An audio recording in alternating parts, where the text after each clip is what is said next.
Hello chat, how are we doing today? So, hang on, I just need to activate this. Okay. The goose has been deployed. Yes, I have got a goose today for all of y'all.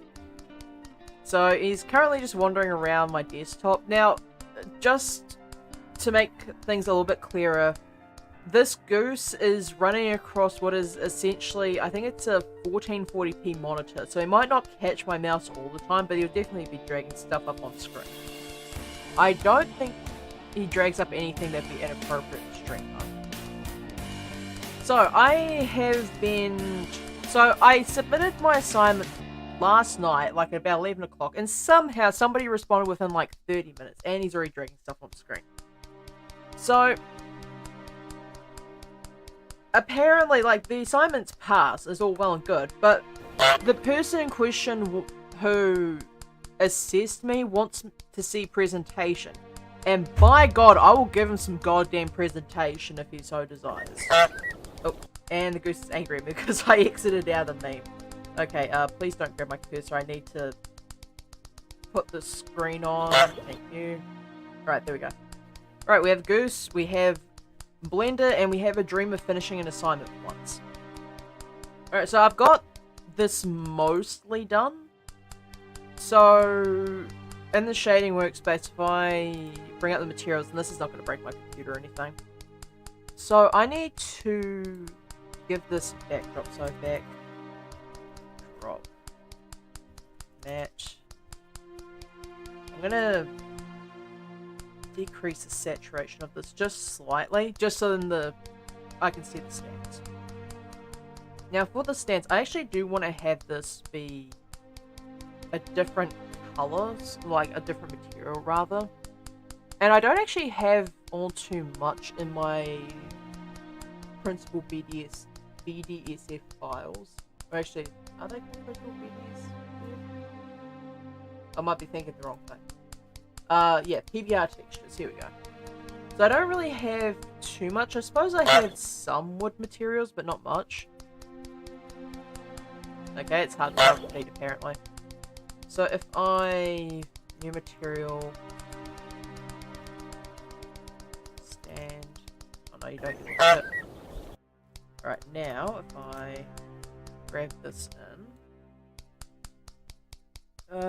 grab the PBR textures. I have a semi-gloss wood that might be... Actually, I have a dark stained wood, which might cause them to pop out a bit better. So, that one as well. So if I plug these in... There we go. Okay, this doesn't look too bad, but I think I'd rather it be wrapped to the object. Because you can sort of see where it's just not quite all the way there. Like, it's got all that texturing, and that's actually just caused by this being far too high. So if I 0.001. There we go. Now, if I box project this... Are you really tracking mud this early into the stream? You've got to be joking. Bruh. It's not even 10 minutes, he's already making a mess of the screen. Grab all those. Change that to box projection. So that should be good. And then I want to set this to 0.1 to make sure the blend is good. And then what I can do is I can make these strips around here be like metallic bands. So normal map's fine, it's not too bad. I really want to change out this plywood texture because I think it looks kind of ugly. And for this one, I'm going to add in mixed color on this. Just add in the ambient occlusion map. And I believe this one actually is darkened for that. Okay, that's good. Now I can just rotate these randomly and they'll give the result that I want. Do I want a coat on this? Because like, I know you can add a coat over top of this to make it look slightly more glossy.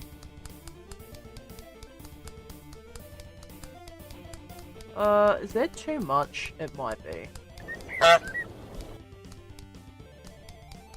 I might leave the Or actually, would half coat be realistic?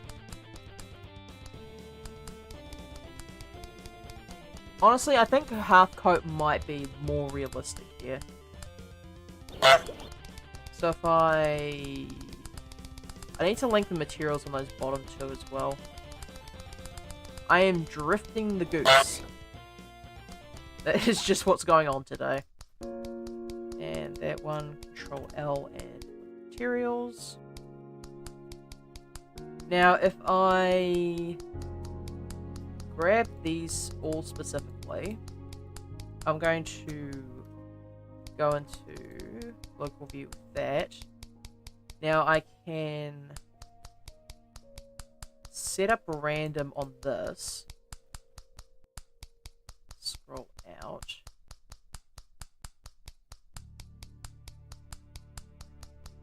And now all those are rotated in different directions, so I can't be accused of making it look all samey.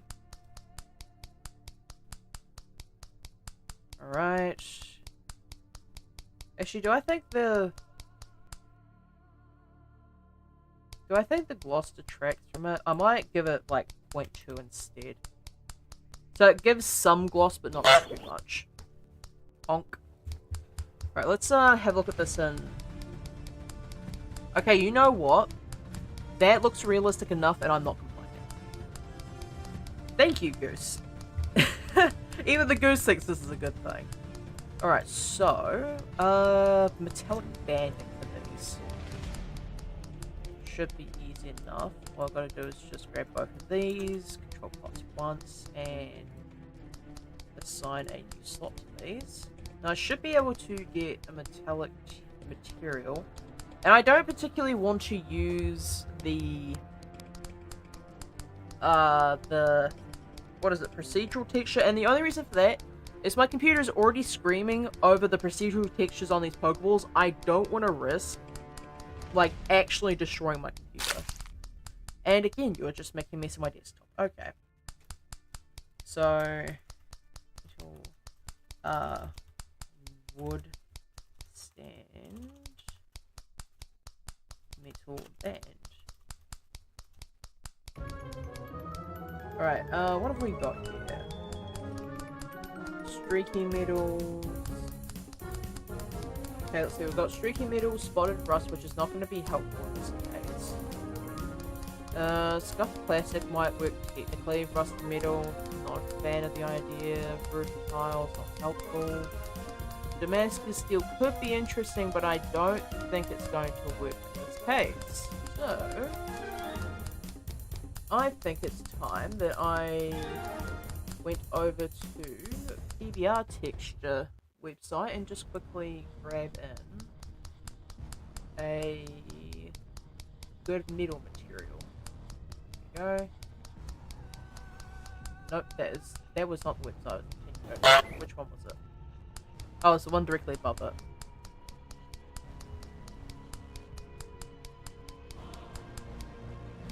Alright, let's see what metals we got. Basic metal, silver PBR material. Honestly, I think probably the silver is going to be the most appropriate for this case, because it is supposed to have the implication of a precious metal. And then I can just change the hue to be like rose gold or regular gold or what have you. So if I send this directly to the resources folder, it should be fine. Yeah, textures, and there you go. Alright, just quickly unpack this and we'll throw it up and see how it looks. Textures, hopefully the goose doesn't hold stuff on top of me. Alright, and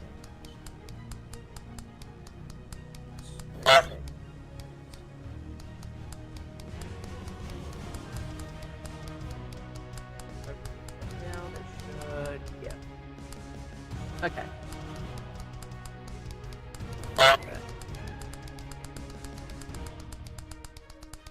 Silver's probably up at the top.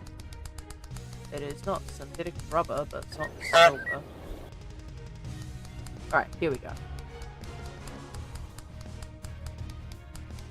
Alright, I think that's all of them. Now if I do that. Okay, that doesn't look too bad. Let's see how this looks in rendered mode. Okay, that's not bad. Like, even from a distance, I think this would look fairly good.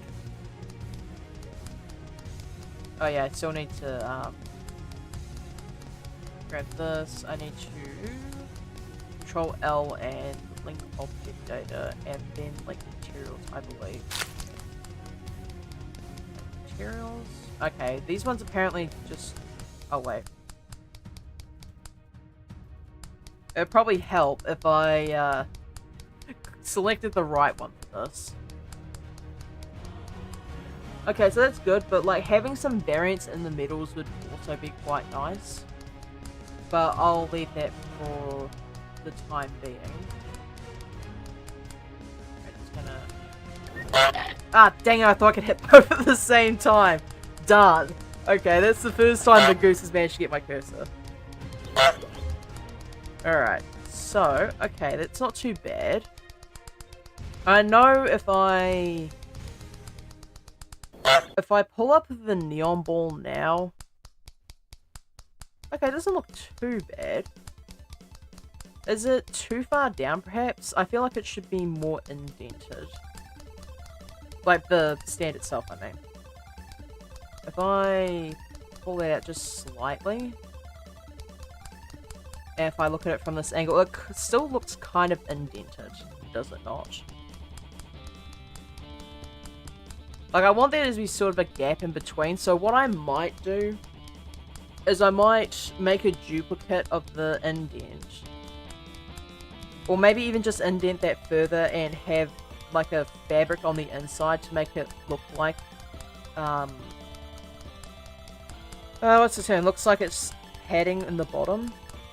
So if I do this, if I scale this out... Why is it scaling out the entire... Oh, right, because it's proportional, so on.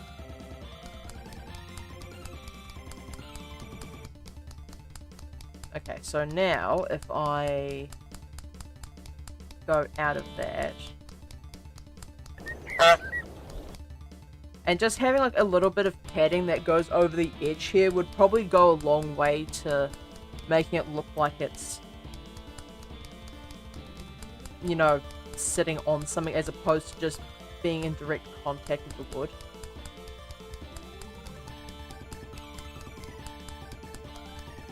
Okay, let's see. Grab these four here. What I can do is I can actually duplicate this and separate it out. So Shift D.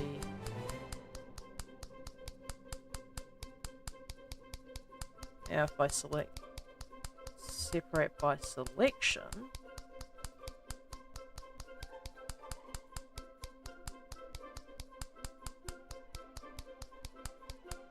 Okay, I should probably... There we go. Alright, grab this. Sorry, Goose, I need to remove that. Because I do need the ability to see what I'm doing here. So, add a modifier. Come on, stop camping the modify button, please. So, solidify on this.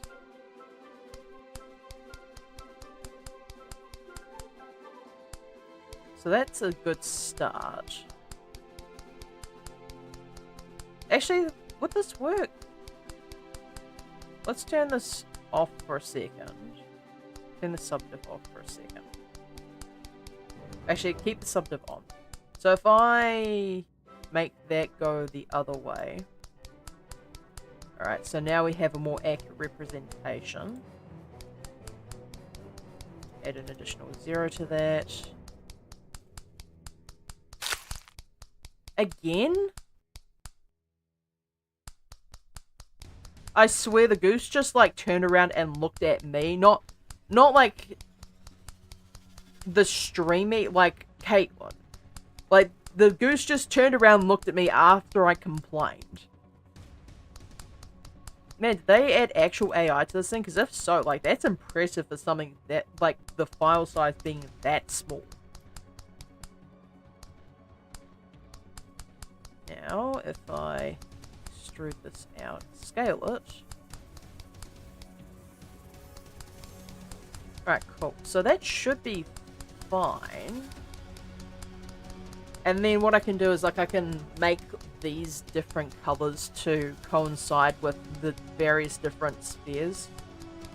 So, like, I could make this one, like, pink or something like that, or I could have them all set to, like, your traditional regal colors. The only thing I'm trying to do is match these up to be fitting with each ball type and the general color scheme. So, like, the Pokeball would have the red, Neon would have pink, the Minecraft ball might have, like, blue or something along those lines.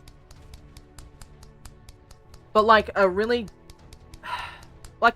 dark royal version of the colors.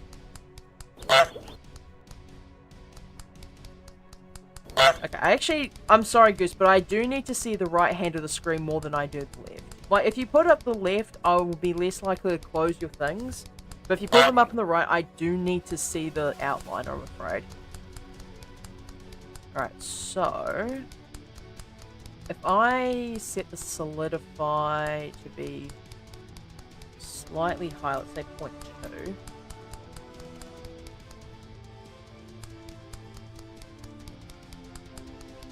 I set this to 0. Okay, that like clips in slightly, but it's not too bad, I don't think. Yeah, I just need to set that to something else. So do I have, I think I have a fabric texture in here. I used one for, or did I use Wispy Grass Meadow for that? Because I know I used, oh actually it might have been Brown Sweet. We'll try Brown Sweet for this. Get rid of the neon ball and set this back to this mode. Alright, so stand fabric and set. Oh, did you make a self-portrait? Oh, that's adorable. I'm gonna put that up in the top left. There we go. Now everyone can see your self-portrait.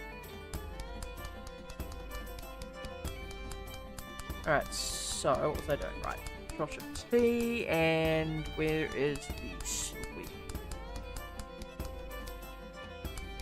Tricky Metal, Damascus Steel, Brown Sweet, here we go. I'm pretty sure I used Sweet for that particular project, and then I used, I think it was like a Q set value to change it to green. So I changed that to object. I need to set this down really far though. Box project that. Change the, oh, gonna make sure I alt this one. 0.1, make sure I got all of them.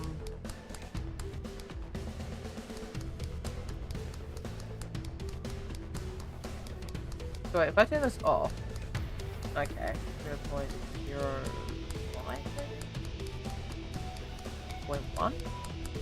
Because, like, the idea is to make this relatively close, but this one...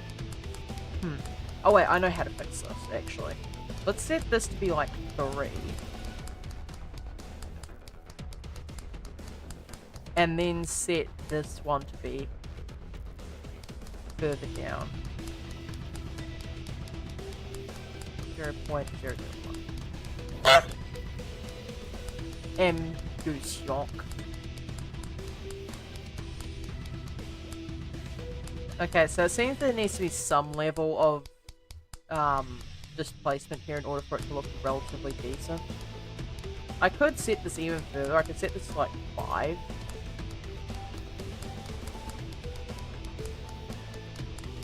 Alright, now if I add in a mixed color here and do darken for this one, so that will give me the ambient occlusion. Now if I grab this and I add it to a hue set,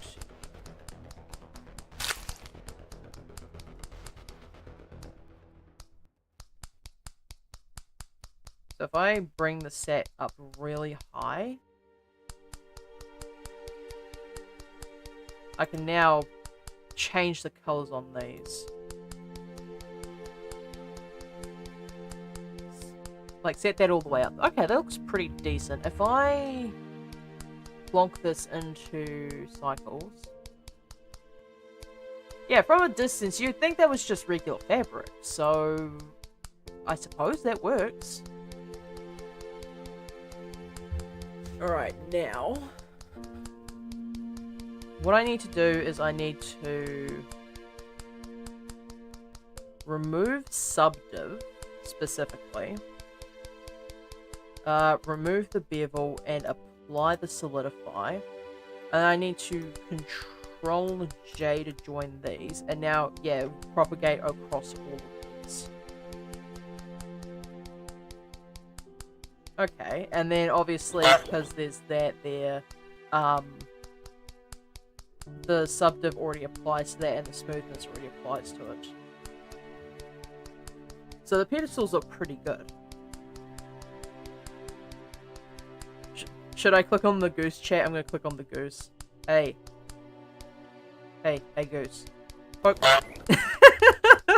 Okay, you can have the cursor. I love Irritate the goose, he's so funny.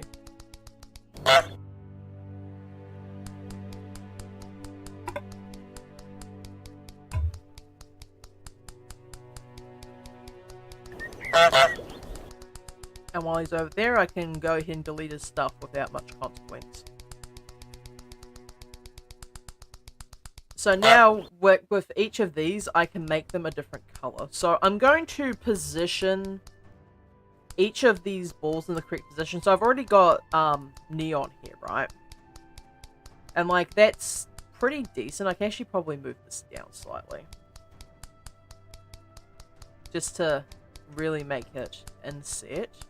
But you can obviously see the fabric underneath. So if I throw this up briefly. Yeah, that looks good. Alright, so now I need to move each of these into the correct position. So I'm going to...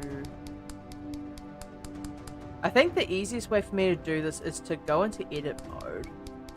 Grab the middle vertex of the cloth. Shift S and move cursor to selected. And I can pick a ball out of this list. So I think the bottom two here, I'm going to have these be the base ball and the weird ball. And then neon's going to be in the middle. So I'm going to have the pesky and the vox ball up top. So I'm going to have probably the pesky ball here. So if I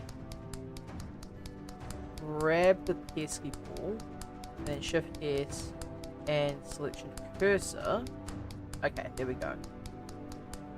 Then grab this, move it up until it's settled, but like not all the way in. That should be fine for now, because like I am going to edit the position of these later in accordance with whatever I do for the animation. But I just want to see how it will look roughly once I'm done here. So then this one, same thing as before. Grab the middle, shift S, cursor selected. And then I will move the... I said the voxel ball here, right? Yeah. So...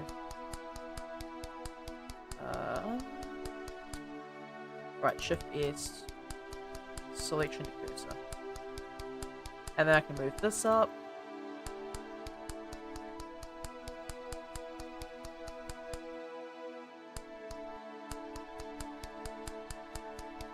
So the point is to make sure it doesn't clip too much into the pedestal.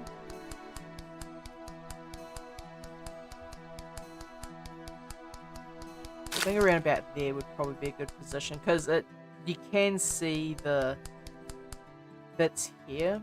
I might actually move this down slightly. So like a tiny amount of clipping is fine, but not too much. So I've got the voxel ball there now.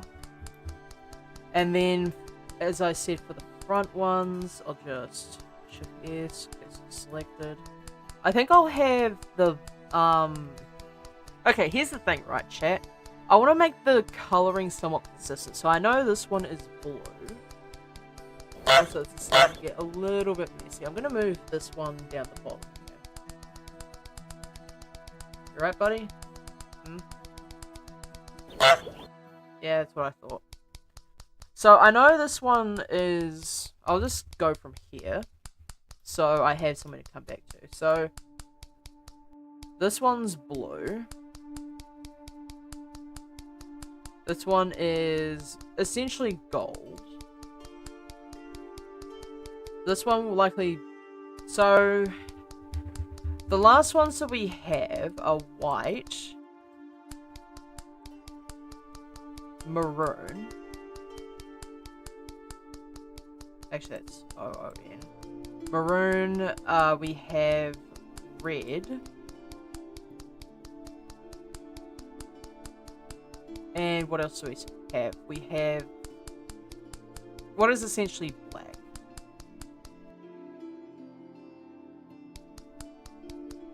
So the question is, how do I arrange this in such a way where it looks nice? So one option I could do is have these be in like color order, so I could have like red, and then I could swap these two, so it'd be like yellow.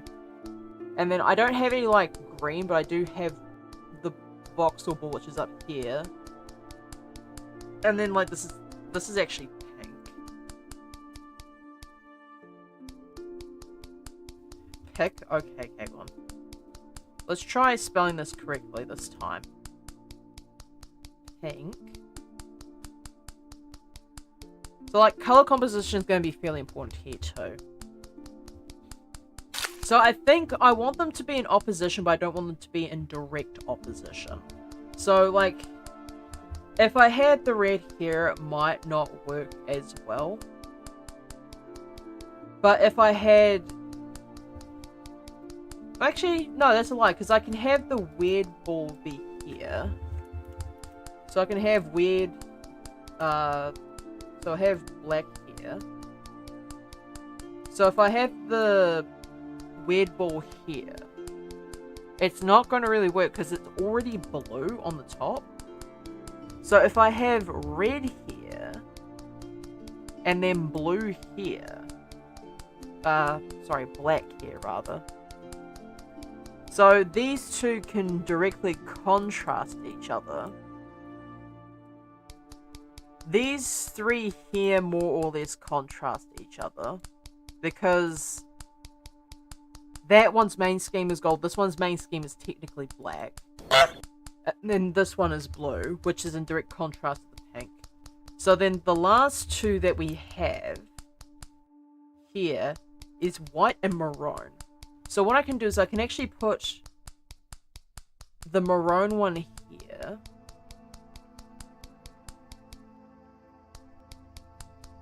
So the maroon one can go here, and like this would be in perfect comparison to the gold ball, which is white here. And like these two are directly contrasting with each other. These ones are quite similar in color, but then these two here contrast each other. And then this one here and here are quite similar. So it's like a reverse order type deal. So I'll just remove all of these. Just remove all this.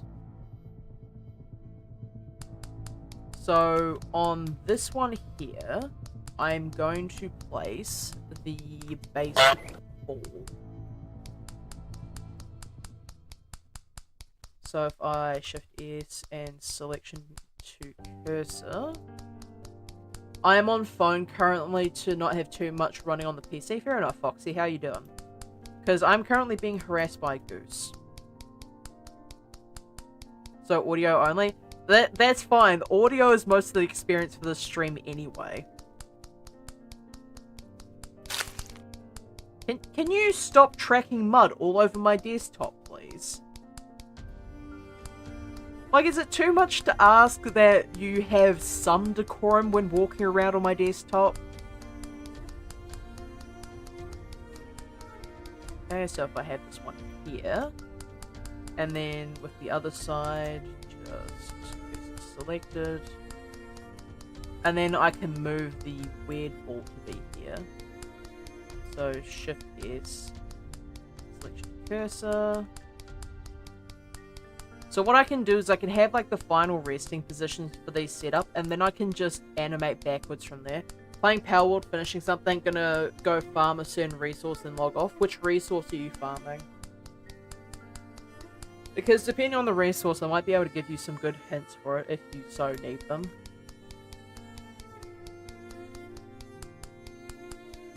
Chromite? Okay, that's a question mark from me. I'm gonna be honest, I've never been great at farming chromite. I've personally used that glitch a little bit too much when it comes to chromite, because my god is it annoyance to try and farm.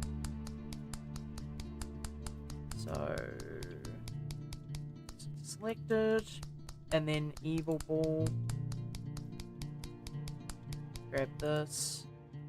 Also, the thing with the goose as well is that it does take a little bit of my computer resources in order to run it. So I do need to be wary of that whenever I open up material preview, or god forbid rendered mode. So if I select cursor,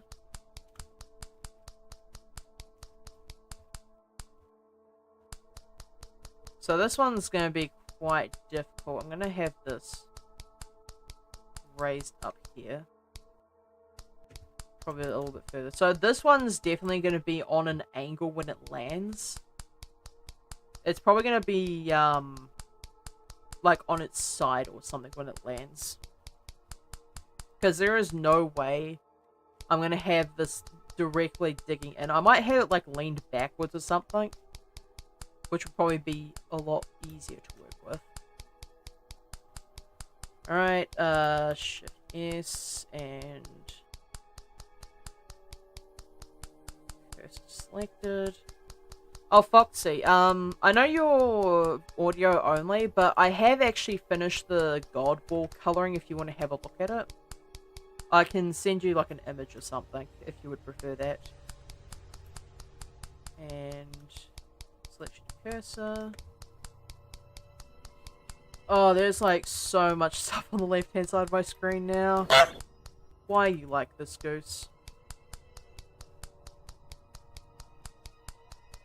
Alright, where is he? Dang it. Okay, I got 3 at least. I got 3 and that's all that matters. I can just get the last one and get out. Okay. Just spin him around for a bit, make sure he gets dizzy, and then I can go ahead and take a screenshot for Foxy. I love how, like, when he gets too confused, he just starts moonwalking. Like, huh. I'd be interested, yes. Okay, I'll send you a screenshot of it. So I'll just select objects. Okay, I'm going to go into rendered view for this one. Remove that. And I will just do a render image on the... Oh wait, of course, rendered mode doesn't work. Sorry Foxy, you'll just have to deal with me using material preview mode, but I think it still looks good. And that is not nearly close enough. Let's just do a little bit of a zoom in. If I do this now, it should be a lot closer. Yep, there we go. Alright, time to get out of this before my stream get really upset.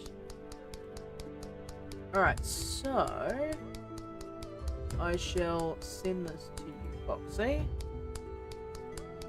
And there we go. Tell me what you think about it in the stream chat. I think it looks pretty good. There we go. Now, these are all relatively good spots for these. I know for a fact the second that I click render mode or material preview, everything is going to go to shit, so I'm not even going to bother at this rate. What I am, however, going to do is I'm going to position these to be slightly asymmetrical, so like I can be prepared for animation. So the idea is, right, is like, and I also grabbed the, he drew another self-portrait. Like, he drew another self-portrait, was about to drag it on screen, and I just saw it as I was removing the other thing. So the idea, right, is to have the balls... So I'll have the camera slightly up, have the balls be thrown in and arcs off the screen, like that, and then like I could have 2 of them drop down, what have you. And then like this one is going to actually jump upwards, do like a little twirling animation, open up, do all that stuff. And while banning people from the chat for advertising their bots is not a part of this process, I guess it's inevitable regardless. So then have it open up, have it like spin around then close again, and then have it drop downwards, and then have the camera pan down, like have the camera pan, and like it will just show all the balls in their resting places. The thing is, like, I have to have these cross the camera view, like, in different varying ways. And obviously, like, all of these are going to be in...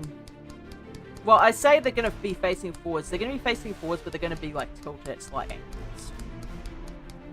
That's the idea, at least.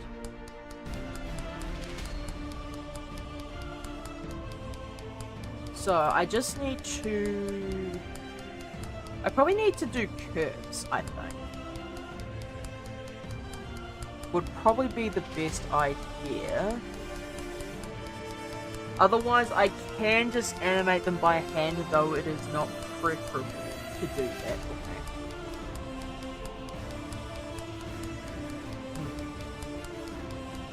So, like, I don't even need the actual balls enabled, I just need the spheres.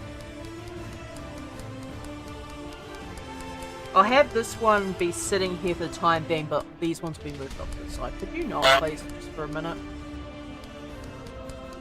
Alright, so... animation time. The favourite time of the day. Can I get rid of this, please? Yeah. So... it's 24 frames a second currently. It seems like the preferred... Hang on, be right back. Okay, take your time, Foxy. I know the preferred frame rate for this one is technically 30 frames a second, but I don't know if I want to do that after the whole shebang with the, animation instructor, so we'll see. So I have all of these, like, basically arcing off screen. So what I can do is I'll set the position of these like a few frames later, right? So I'll have this set to like frame 120 for all of these. And I do want to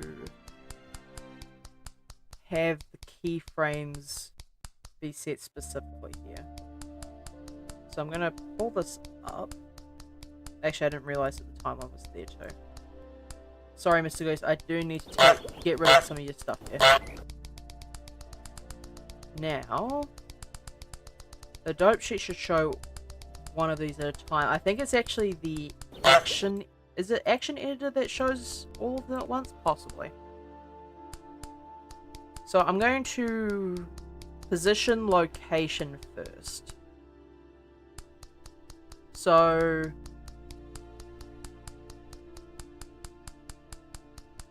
I need to set this up. So have this only active keying set and set this to be available. Now these three I probably do have to keyframe. So keyframe all of these.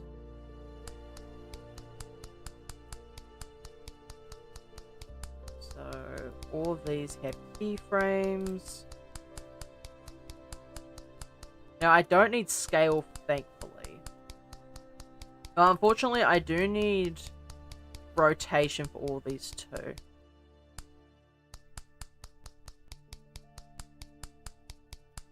rotation for that. You know what's absolutely hilarious and like entirely unintentional on my part? So I've been writing what is essentially little lore pieces for whenever I was submitting the assignment. So like the first part of the lore piece was about the neon ball itself, like how it's used by contest participants and party goers.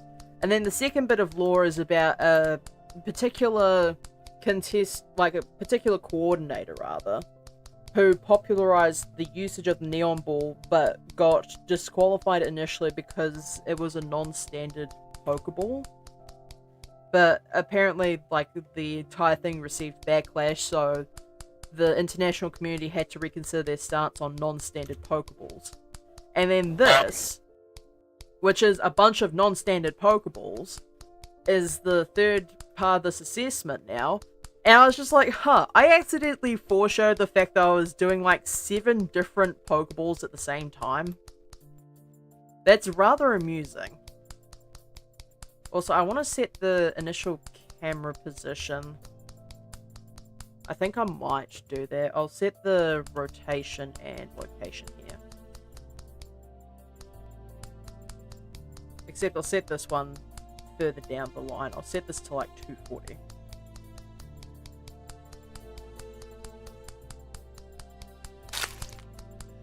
So if I do that, it should show me all the stuff there, and that should be fine. So I'm going to set these to be slightly randomized rotations. I'm going to randomize transform, but I'm going to randomize the rotation a bit here. Actually, I can just...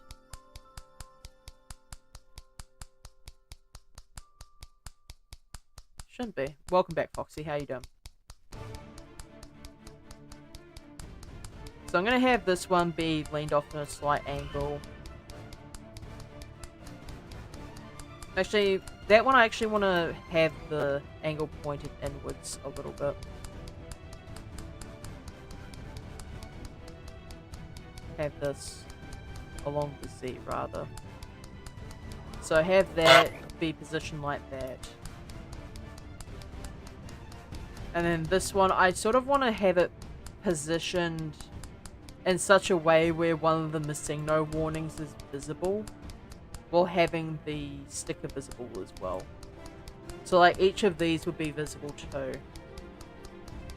Then this one, I'll rotate like this.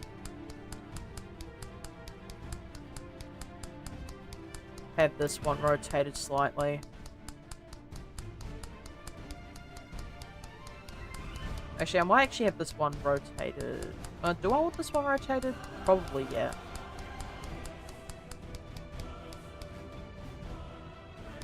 Okay, rotate this along Y.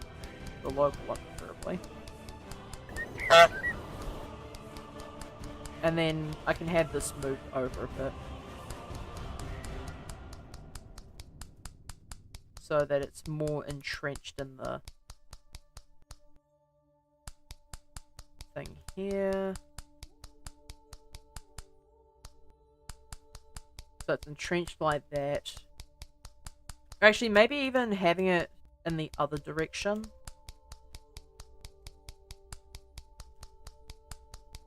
No, because then it won't show the front of the Pokeball as well. So I will have this be rotated then.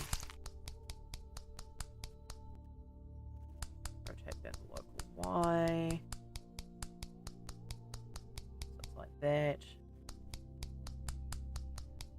And that's slightly clipped in, but that shouldn't matter. I still need to move this along the X anyway.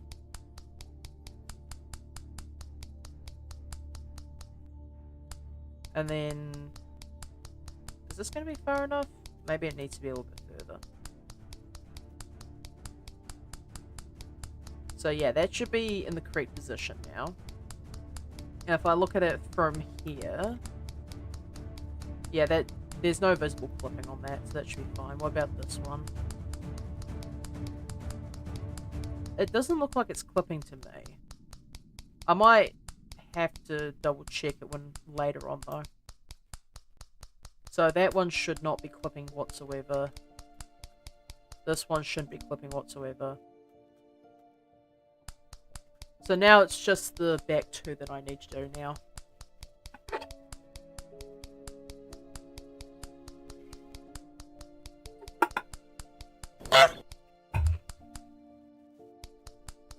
Also, Foxy, I sent you that image of the god ball.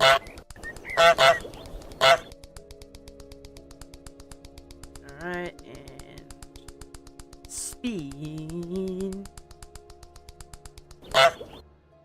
He gets so tired whenever I spin him around. Okay, so now for this one, I actually want to rotate this backwards. And then pull it down a bit. Not too far though. I need to bear in mind that there is going to be spikes on this.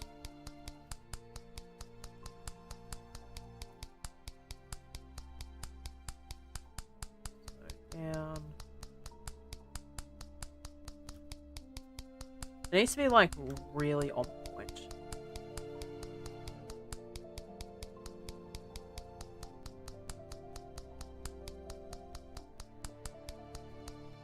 Okay, so that should be contacting the ground. Well, I say ground in the loosest of terms. I want to rotate along the X, please. And then very slightly just down. Actually, that looks to still be contacting the base anyway.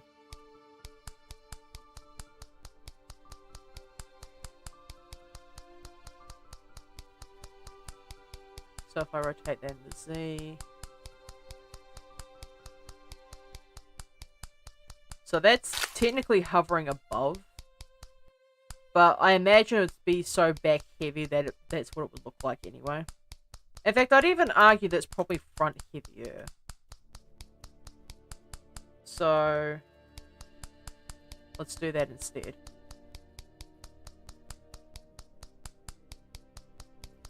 Because when you think about it, the horns are actually probably going to be the heaviest part of this entire ball.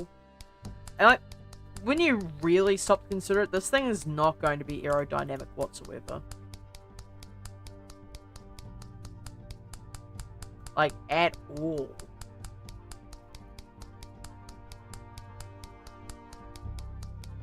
But to be fair, I've thrown out realism for this project out a while ago.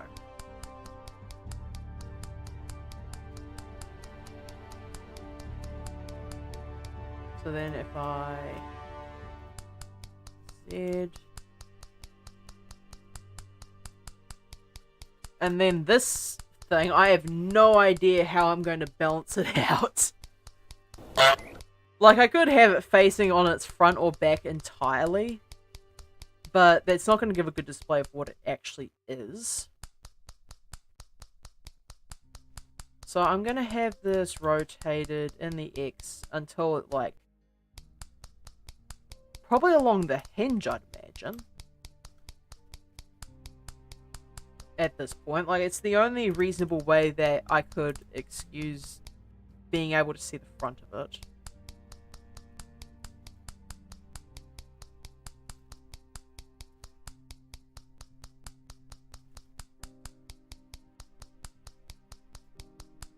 Okay. And then the back of the hinge isn't exactly contact. I'll probably move that along the Y a bit until it's actually hitting that. And then that is still making contact with that. And then I can just rotate that in the Z.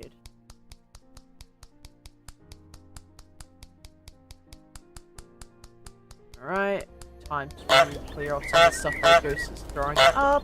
And there we go. So this middle one's going to be the only one that's facing directly forward. And like all these are going to be at different angles.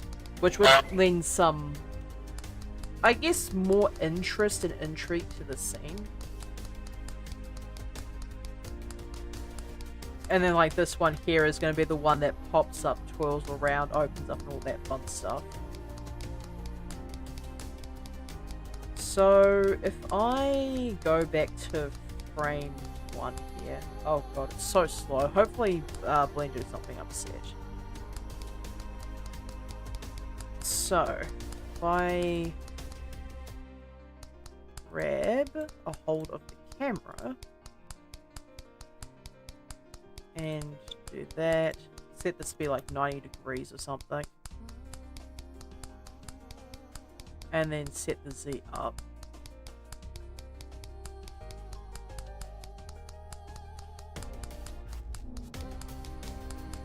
Just so like it's enough where it's not going to be showing this stuff here directly. So that's probably far enough. And then once it's at frame 240, it'll be all the way down.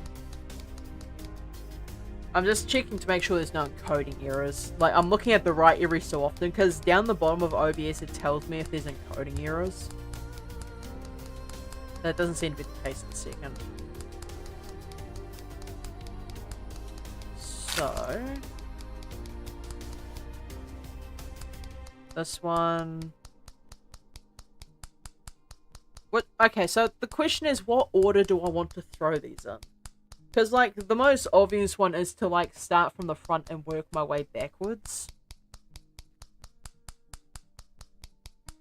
I think that would probably be best. So, I have, like... maybe... So, if I go here... So, like, the order I would start with would be this one here comes in from the right. And, like, this would be the first one. Then the heavy ball. And then maybe go to the pesky ball, voxel ball, and then go to the evil ball, god ball, and then have this one pop up, twirl around, and all that. It's just like, it's having a good angle, more or less. Because, like, if I throw this here, you're only going to very briefly see the balls show up.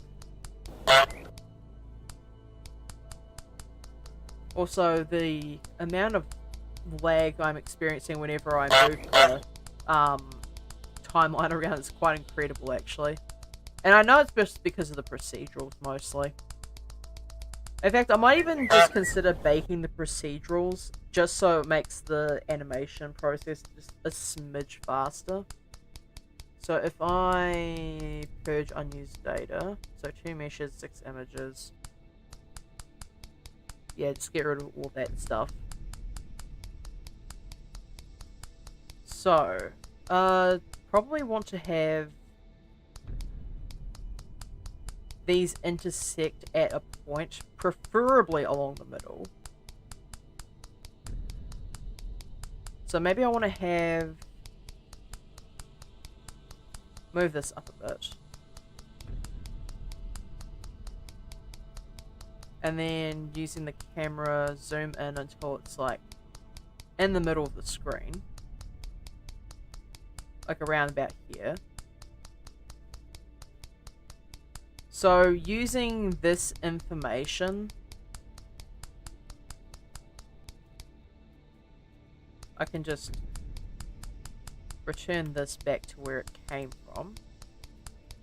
Actually, I can even just copy these. Is there any way to copy these without... Dang it. Okay. So if I grab this one here and just delete these keyframes. So that should return it back to where it should be. So now, if I'm on this, I can, say, grab this one and have these moving around. But the question is, like, these front ones are going to be in a really weird spot. Because if, like, I move this upwards, it doesn't even intersect the camera at all. So it has to, like, really come forward from the angle. Like, it would just have to intersect basically in the middle. And then, like, move that out. And then that finishes there.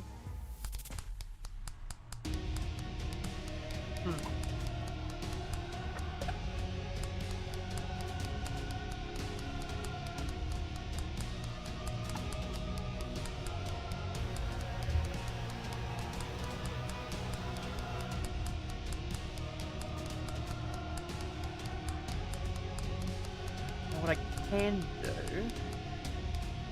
I do believe there's curved tracks I could probably use. Or otherwise I'd have to move these in such a way. Honestly, like, curved tracks would probably be too even. So maybe I just set the keyframes here and just go with it. So if I set the initial keyframe to be, like, out of sight. Like, around here, right? Also, I need to make sure the camera doesn't move in the entirety of this. So if I Shift D... Not that one, though. Shift D, move this all the way to frame 120. And then, if I had this...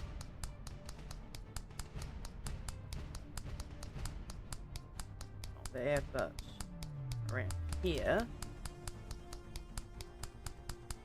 Now if I move this, okay, it needs to be like further along.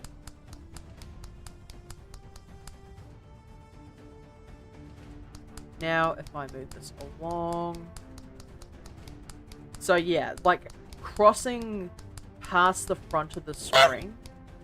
It'd probably need to be a lot faster though. So like, say, each of these has basically 1 second of screen time. So this would be going across at 1, or actually even 2 seconds, possibly.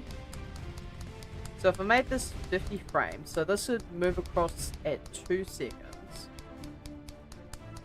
So that would give you enough time to see the ball going past.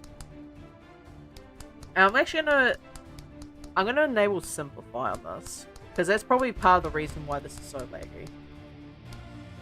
So this moves across at 2 seconds. And then... So the actual time on screen is... So say from frame 17 to frame... Yeah, so it's not even on screen for half a second. So that's fine. So we have that moving like that. And then the counterpoint, which is this one. So if I have this, move it over here. A bit further up, maybe.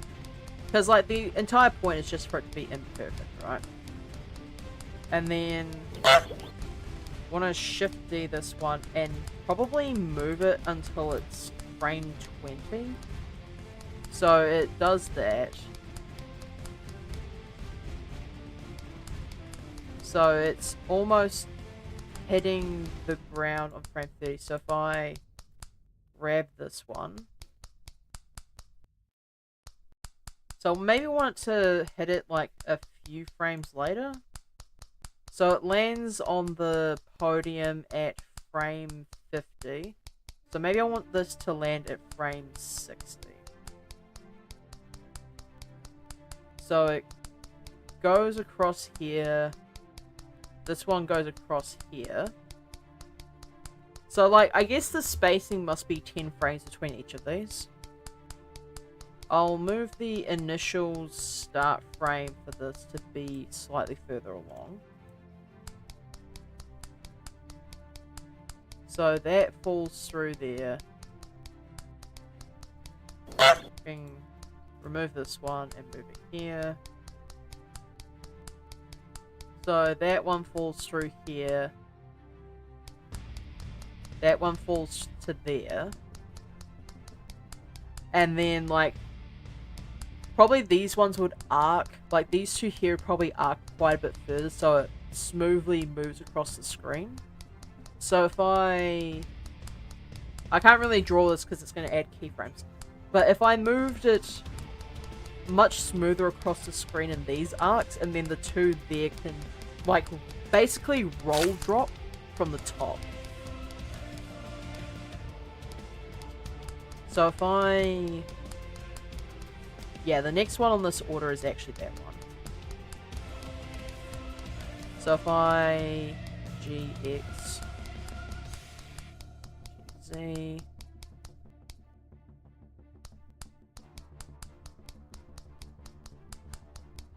Yeah, so that doesn't even remotely get close to hitting the top.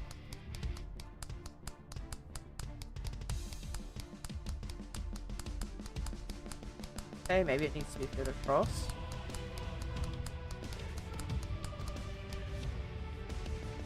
Delete this one. And put this back where it should be.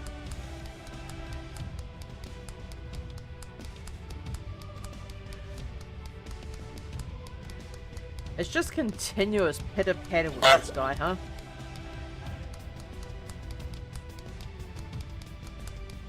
And then that one goes across. Okay, that's perfect. That's exactly where I'd want it to be.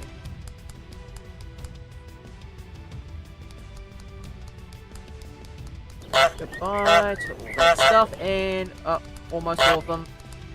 Got him. Haha! Got you, little shit. You want the cursor? You can have the cursor. I need a drink anyway.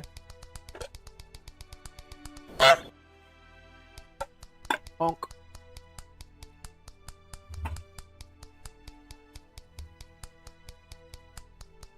So, like, each of these is going to have a little bit of variation in the arc, which is going to be brought about, like, a randomized function in the... I believe it's in the action... not the action editor, the graph editor. So I'll have it, like, be slightly wobbly when it's moving across. But, like, I'm not going to have the Z be wobbly too much. So, if I shift D...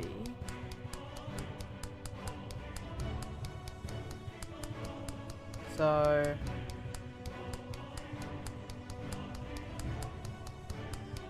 for 10 frames, nothing happens. And the first one shows up on frame 17 there. I might actually make the appearance of this one be on frame... I wonder if having them be 20 frames apart from when they first enter the screen. So for... which one is it? This one specifically. So I want this to enter on frame 27. So that one falls in on frame 17. This one falls in on frame 37. Falls through. So this one I probably want to have fall in on frame 57. Ah, that's too long though, isn't it? I wonder if this one is not falling soon enough. Like this one here isn't falling soon enough.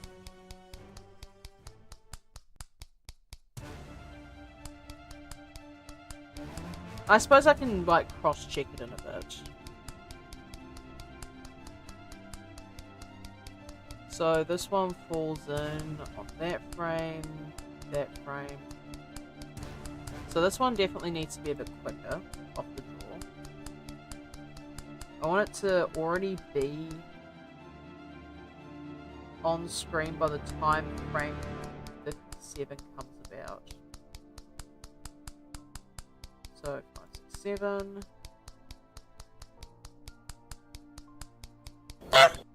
That's actually frame 58, you numb nuts. Okay, so that should be good. So that falls on screen, that falls on screen. That falls on screen. Probably a little bit too slowly. Okay, yeah, that definitely needs to be on like frame 47.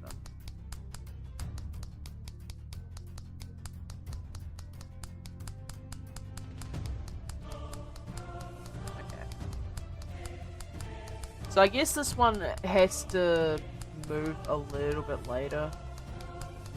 Oh, sorry, that one has to move a bit sooner.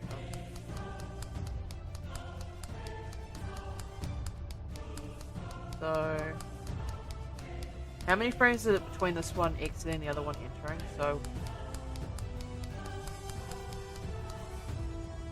I believe. Yeah, okay. So 1, 2, 3, 4, 5, 6, 7, 8, 9. So it's 8 frames. So 1, 2, 3, 4, 5, 6, 7, 8. Yeah, and it starts entering on frame 9. So this one needs to be 1, 2, 3, 4. Okay, so this one actually needs to be a bit later. So 1, 2, 3, 4, 5, 6, 7, 8. So on frame 52 it needs to show up.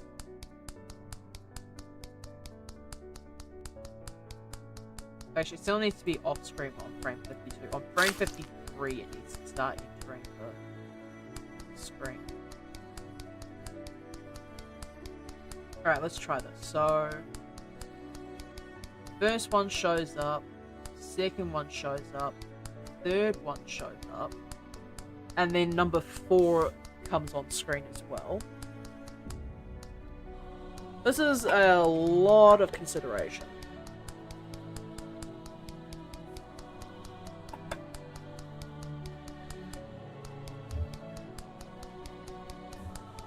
And none of this is going to be all too realistic, let's be honest here.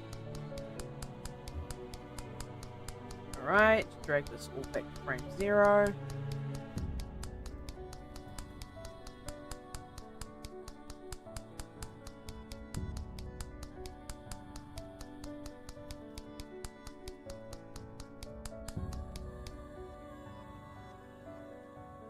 I wonder if, like, having the camera focus on the ball before it's, like, pans out might be a good idea, but we'll see.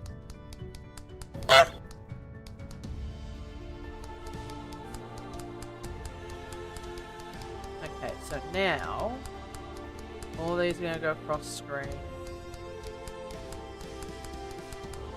Okay, that's cool, but I think this one needs to be slightly further back and slightly more to the left. X. I've tried that.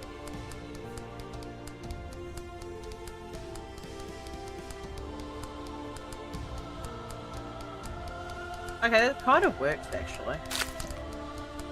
But I also really want these to go across the middle of the screen, if that makes sense. So I want them to hit roughly around here. It doesn't have to be precise, but I would prefer it to just be closer to the middle. So if I do that, I guess the starting position needs to be slightly over to the left. So G then X.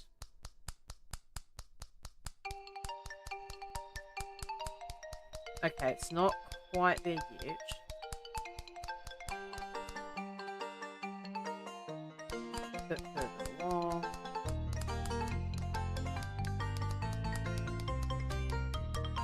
Okay, that's not bad. That's like much closer to where I want it to be.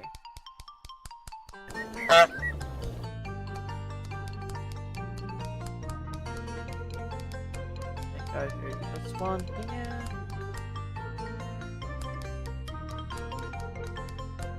So the heavy ball, yeah, definitely needs to be a bit further over.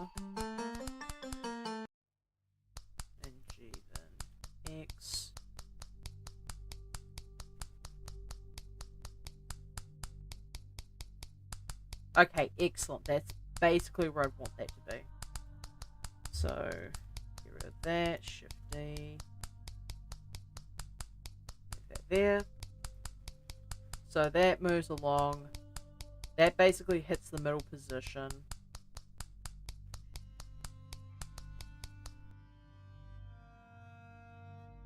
And then obviously these are going to be rotated at varying speeds. Then, the voxel one actually needs to take a bit of a step back. But this one here... Oh, it's actually relatively close. Probably needs to be moved over just slightly. Over in the X, thanks.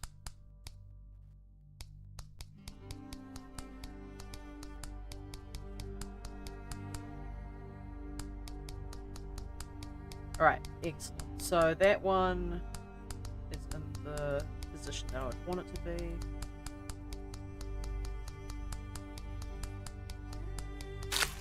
And now for the voxel ball, which needs to...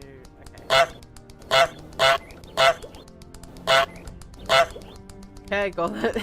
But unfortunately there's now dirt all over my screen. Why are you like this, huh?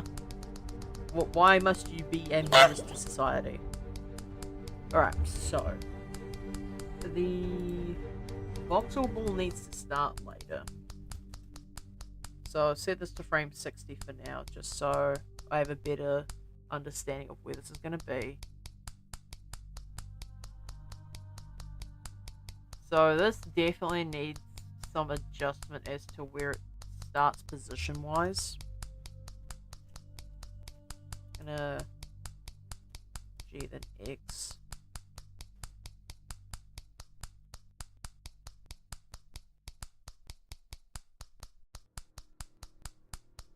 Alright, that should be alright. Maybe even slightly further along.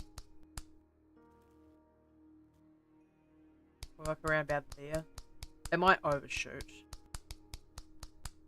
Okay, no, that's actually in the perfect position. Okay, I'm happy with that. Yes, hello, Mr. Goose Donk.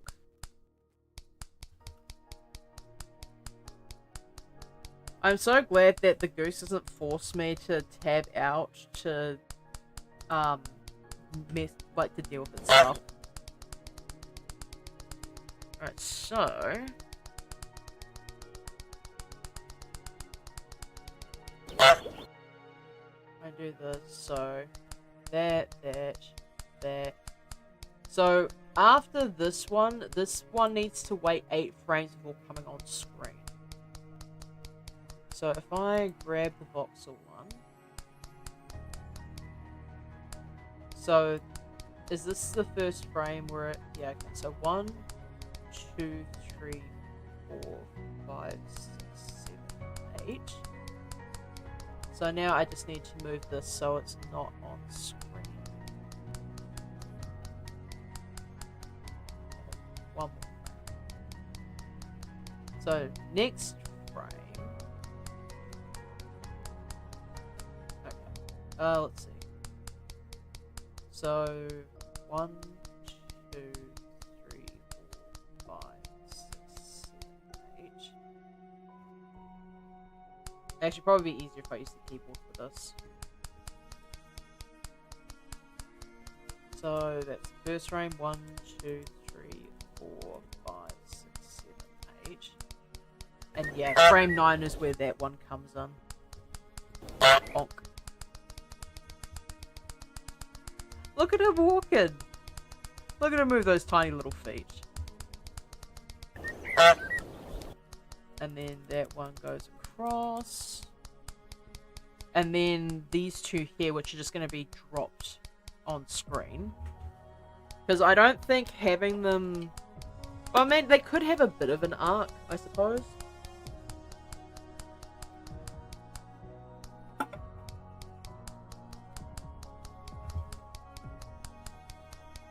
Maybe having them on an arc would be a good idea. So if I grab this one. So this is gonna start Probably from a more forward position, I think. To make it look like it's been tossed from this side.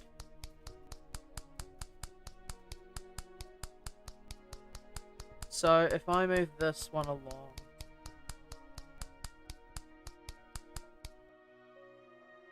That one doesn't even show up on the camera.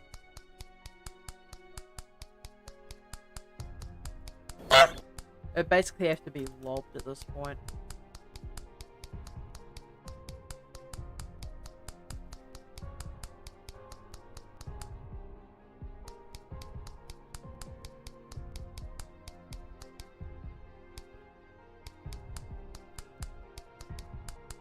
It does actually cross the front from the looks of it. So yeah, like, that does technically work here. I love how, like, you look at the screen, like, on the left, and it's just like, oh yeah, here's all these Pokeballs flying in from different directions. And then you look at the outside of the scene, and it's just menacingly floating Pokeballs.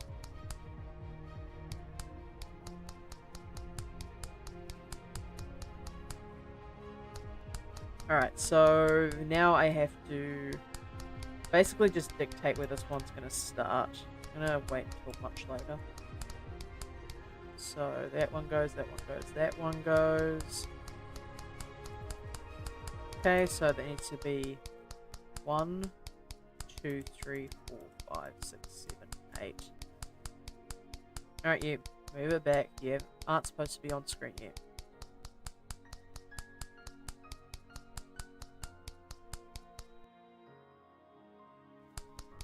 Okay, now it should be on screen.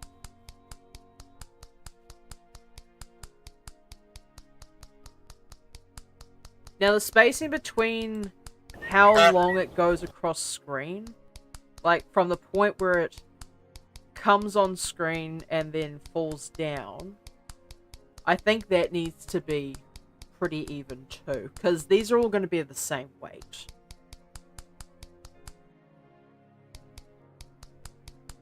So the time that I want these to be on screen is roughly 1 second. So I need to make sure that that is the case. Actually, would 1 second or half a second be better? Probably half a second. So 1, 2, 3, 4, 5, 6, 7, 8, 9, 10, 11, 12. I think this is actually on screen for 12 frames. Because if I go to frame 13, it doesn't do anything else. Alright. And then the next one, which is the heavy ball. So 1, 2, 3, 4, 5, 6, 7, 8, 9, 10, 11, 12. Okay, hang on, let's have a look, see. So that goes off screen. So 1, 2, 3, 4, 5, 6, 7, 8. By the time that it's on screen, it should already, like... So by the time... Like, I want the spacing to still be 8, but then I want the time it is on screen to be 12 frames, or half a second. Actually, I can probably even check to see how fast this is. I'm pretty sure that if I render from here, so say start 1 to... How long is this on screen for? So say I start at 1, end at 30. I'm going to quickly render this as a... This is a 30 frames per second animation, so let's change this back to 24. 50%.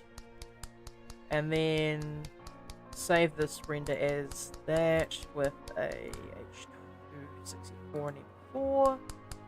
And then if I render the viewport animation specifically, I'm actually gonna render this one here. If you let me. Apparently it won't. Here we go. So, viewport render image.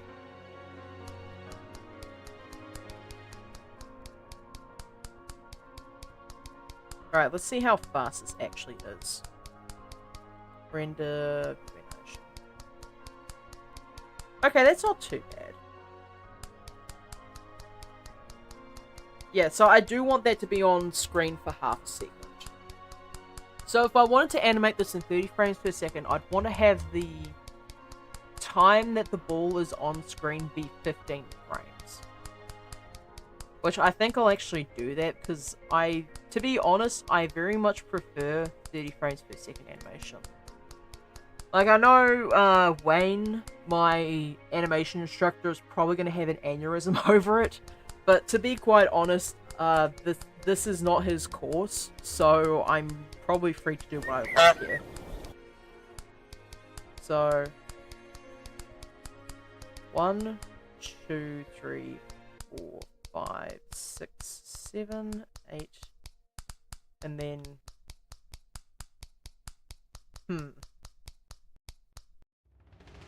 Okay, let's set this back to, I believe it was 250, I had to set, actually it was 240. And like 240 in traditional 24 frames per second animation is obviously 10 seconds, so maybe I want to have this at 300. To just reinforce the fact that I'm doing this at 30 frames.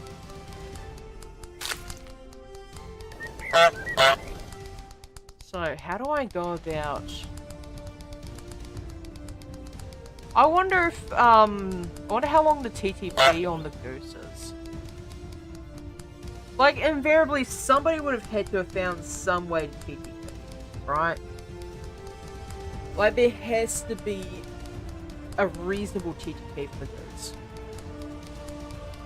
Anyone who is not familiar with the term TTP, it is short for time to penis, or the amount of time it takes for, like, any way to be creative with something, there is a time that it takes to draw a penis, and that's what I'm referring to. So I do wonder if somebody has managed to with the goose.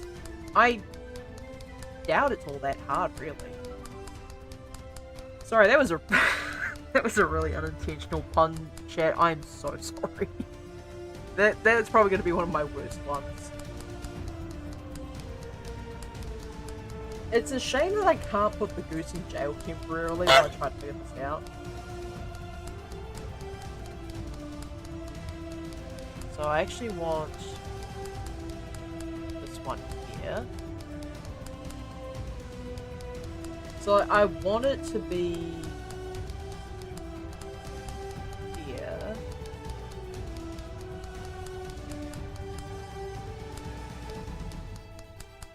So if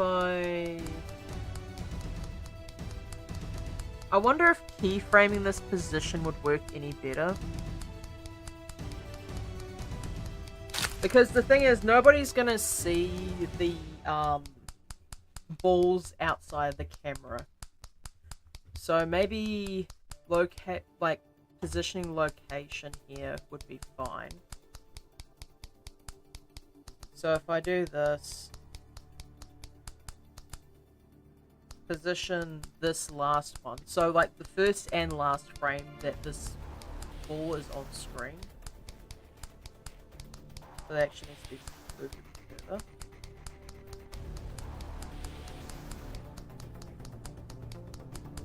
Actually, this is the wrong keyframe. I want... Dang it. Okay. No. I want that one to be removed, and I want this to be keyframed. So now, I've got a keyframe for this. So if I grab these, so 1, 2, 3, 4, 5, 6, 7, 8, 9, 10, 11, 12.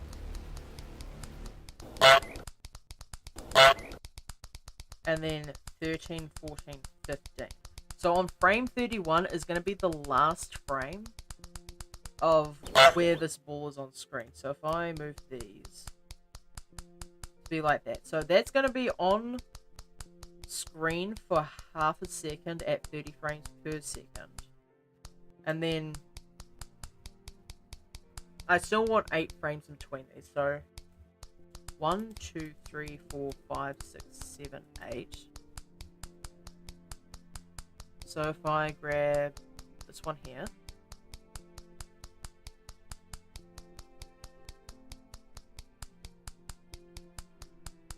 and let's see. So first frame is 37.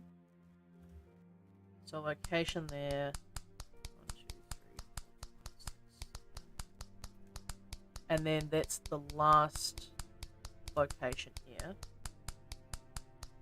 So 1, 2, 3, 4, 5, 6, 7, 8, 9, 10, 11, 12, 13, 15. Wait, I did count that right. 1, 2, 3, 4, 5, 6, 7, 8, 9, 10, 11, 12, 13, 14, 15. Okay, so frame 1 is frame 15 for this particular animation.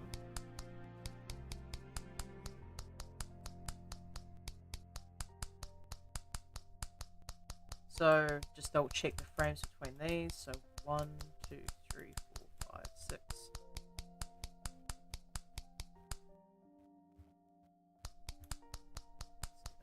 7, 8. So hang on. I keep counting this wrong. 1, 2, 3, 4, 5, 6, 7, 8. Frame 39 is the last frame of emptiness before the ball comes on screen. So if I render from here, I also need to prevent the physical from coming on screen at this time.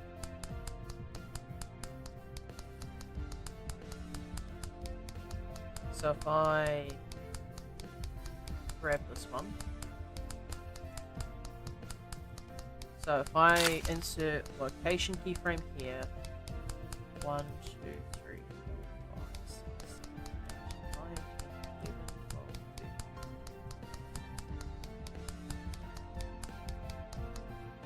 I actually need to go a bit further. So this is the last frame that it's on the screen. So if I grab this, so 1, 2, 3, 4, 5, 6, 7, 8, 9, 10, 11, 12. So frame 67, this lot. So I really want to be basically leaving the screen at that point.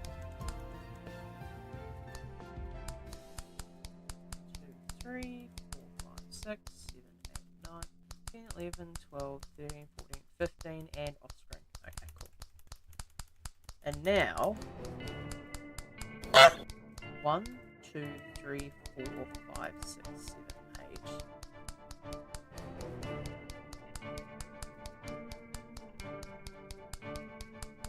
And then there we go.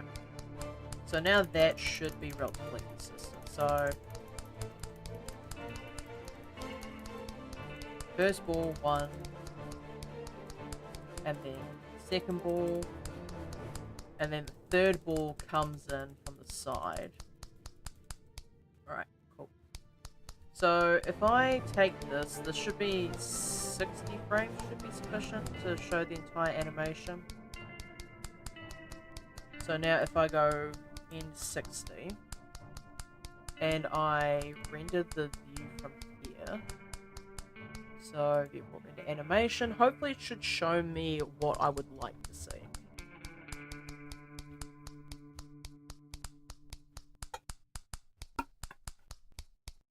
Yeah, thanks, Goose. I'm trying my best. Alright, cool. Now, if I view animation,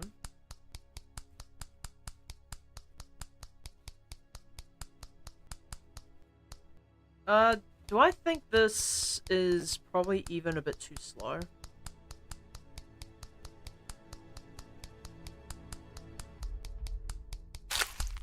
Hmm. What is the weight of a Pokeball? Okay, Pokeball weight. I know that the heavy ball is like a lot heavier. Well, it appears to be a lot heavier. Strength of a Pokeball, yada yada yada. Is there any... Okay, so the weight of a Pokeball is 5.5 ounces, apparently. But that's information from DeviantArt, and I'm not sure how much I trust that.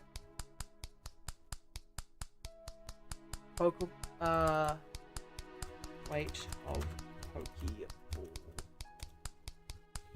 I could use real life, like a real life object, because I know that there's several companies that have made Pokeballs. So I could, like, the fact that I don't really trust that. Let's have a look at the Wand Company. Now, the Wand Company makes replica Pokeballs, right? So I would imagine that these are roughly the same size and weight as a real Pokeball. So if I... Poly materials... 10.3 ounces. 291 grams or 10.3 ounces is how much a Pokeball weighs, basically, according to the Wand Company. So, what is basically a 300-gram ball? That's pretty dense for a Pokeball, isn't it? Dense... Actually, no. I'll investigate that later. Because now is not the time to calculate the density of the metal used in Pokeball. Search up.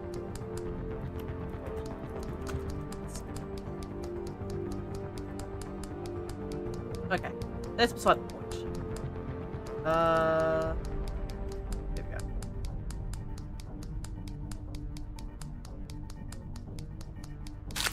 Because I want this to be more hefty, I suppose. So maybe taking 5 frames off of each one should make the movement just that bit sharper. Otherwise, I could go into the graph editor for this one.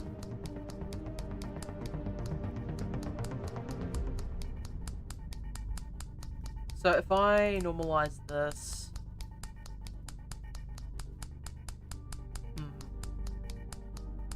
because that equalizes in the middle. I wonder if I make the movement between this frame here and this frame here be... Well, it is basically linear.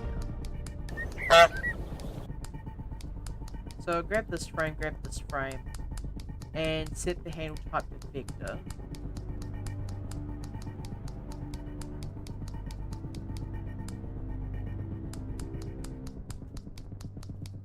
Let's see. Is this gonna be enough? I can set the interpolation mode to be linear. So if I set the both of these to be linear interpolation, and I use that as a comparison, we'll see how much of a difference it actually makes. So this is on the testable. Darn it. Okay, I didn't want it to be on the testable. I want it to be on one of the other balls.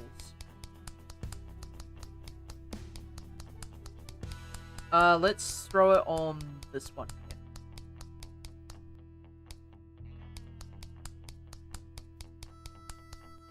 So if I grab the first frame comes onto screen, which is this one here, this one here. So if I set those both to linear, we're gonna see if this makes a difference. So if I render animation, Is it going to be a lot sharper, or is this going to be roughly the same? I feel like it's going to be the same, and the only reason for that is just because that was already basically straight to begin with. Okay, so... view animation.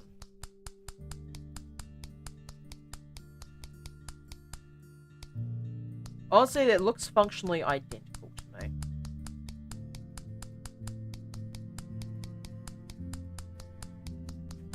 That's fine.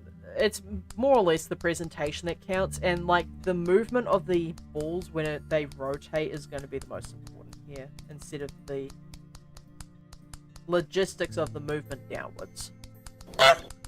Also, can you please stop pulling up gifts? It's going to take my PC performance, Goose. So I think that's okay.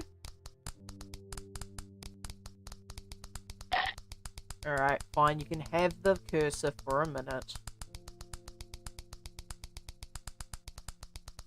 Alright, you done? Okay, good. Alright, let's set this back to dope sheet for now. So, got 1, 2, 3. Set this back to 300. And then the next one, which is... here we go, the voxel ball. Make sure I have a hold of that one.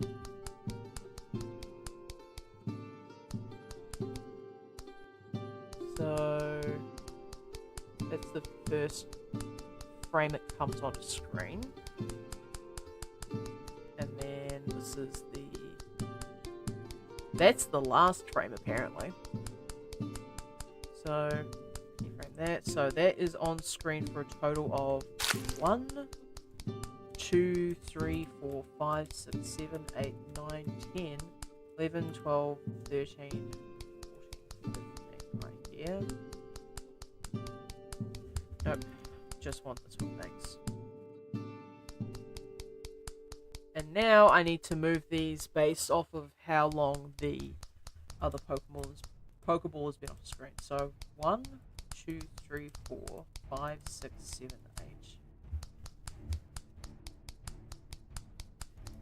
Okay, I did not mean to grab that one. 1, 2, 3, 4, 5, 6, 7, 8.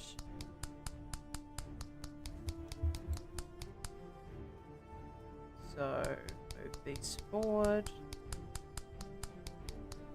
And then off screen that one. Okay, this should be hopefully a decent animation. So it goes off screen there, that one is as well. And then this one here. So maybe I want this to be just a little bit slightly off screen. So insert the location there. 1, 2, 3, 4, 5, 6, 8. So that one there. 1, 2, 3, 4, 5, 6, 7, 8, 9, 10, 11, 12, 13.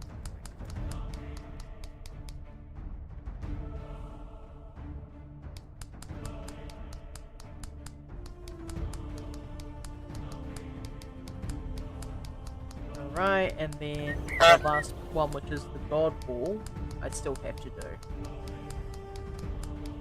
Okay, so here's the thing, I think these are all going to be very different speeds now that I think about it.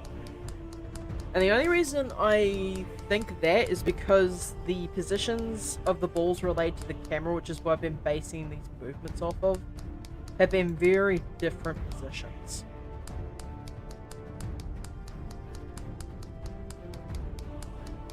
So it goes off screen on frame 20, so we'll go 125 here. Alright, let's render the viewport image. Oh wait, render viewport animation rather. View animation. So we'll see how this goes.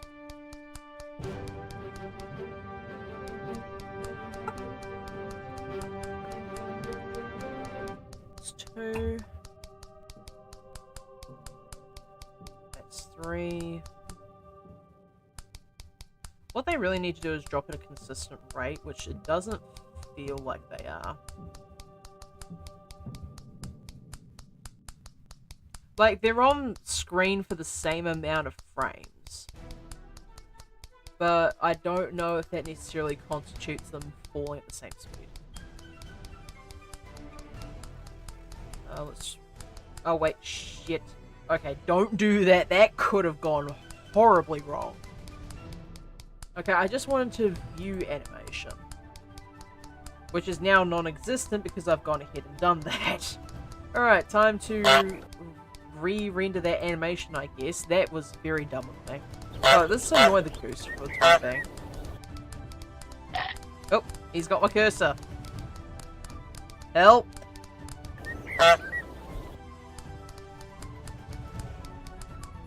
Point. What are you gonna do about it, huh? You can't catch me. Oh. Point. Chase the ball. Anyway, let's see. Render and new animation.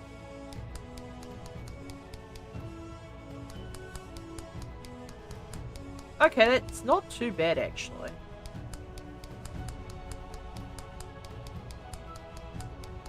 Yeah, I don't think that's bad. So now I've just got to do the God Ball. And then add some rotation to the slot. I obviously need to animate this one a bit more intensely later. I might do the rest of this off stream. Because I would like to get back to regular animation practice, which was what I was supposed to be doing today. But because of the comment made by said instructor earlier, I could not help myself. I wanted to, you know, get this done.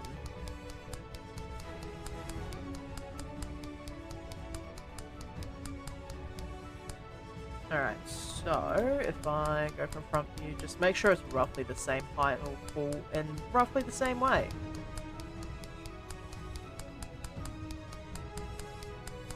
So if I put that in that position...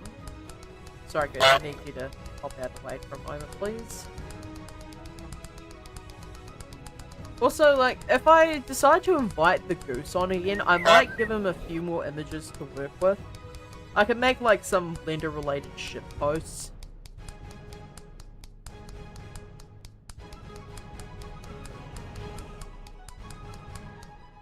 Okay, that should be fine. So if I do this. So the first thing to actually enter the screen here is the lock. So maybe I want to move that... Actually, no, because, like, this has got a whole bunch of stuff hanging off it, so I don't think it's going to matter too much. So, insert frame here.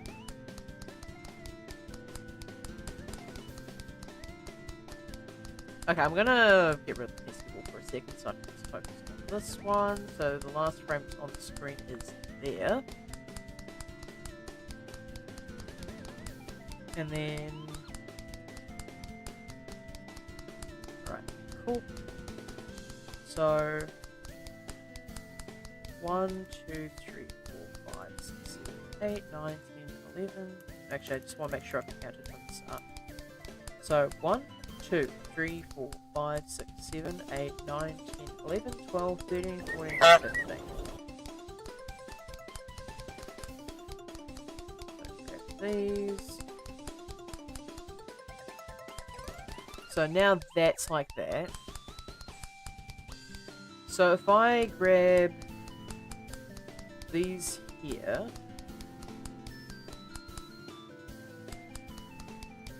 and move them so they're out of the way,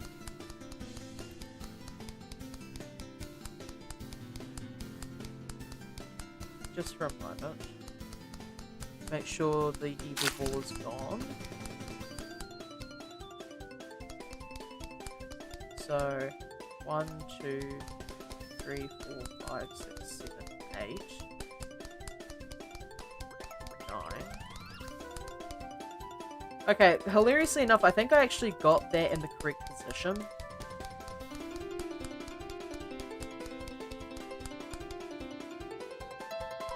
Okay, the camera actually starts moving. I don't want it to move quite yet. And while that would be a neat effect, I just genuinely don't want the camera to move for the time being. So I'm gonna move this to frame 180 now. I just want to make sure that I've got all of the proper locations for these. So that goes off screen at frame 144. It's off screen. So I'll go to frame 150. So that's 5 seconds of Pokeballs just falling on screen. And then I'm gonna save this. And I'm gonna render animation. And meanwhile, hello Mr. Goose. Poke. While he's distracted, I can get rid of his annoyances.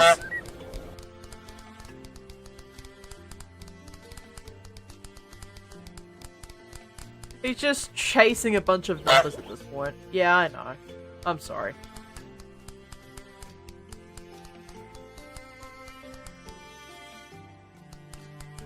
Okay, so that's the evil ball on screen, and then there's the god ball falling on screen. Okay, cool. Now if I look at this, this should be view animation.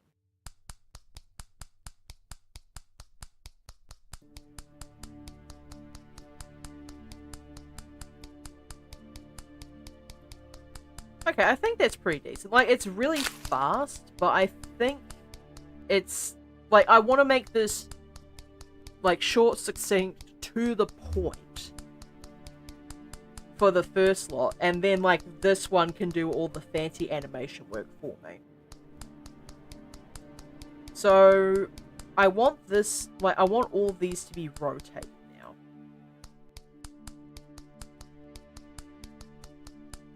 So from here, I'm actually going to rotate this out of the way. So I'm gonna do that.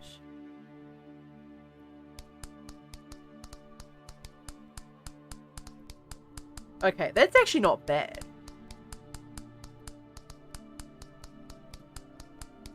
I'm sorry, Mr. Goose. You have to move your image elsewhere for the time being.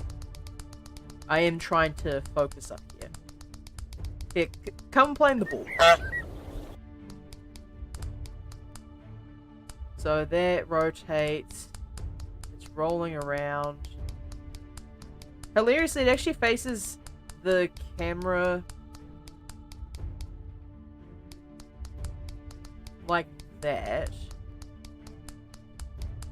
The weird thing is, right, is, it seems to land perfectly.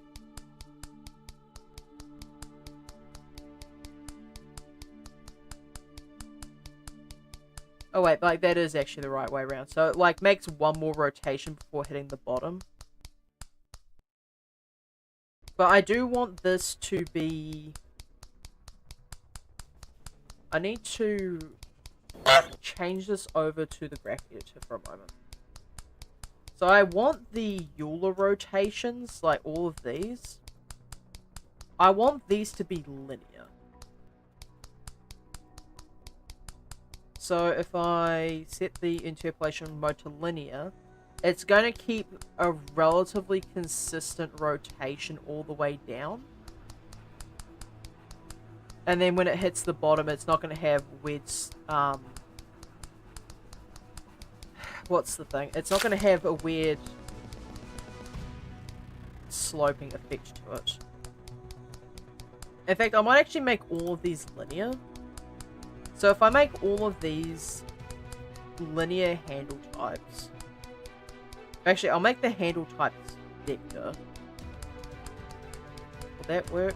No. Okay, time to make this linear then.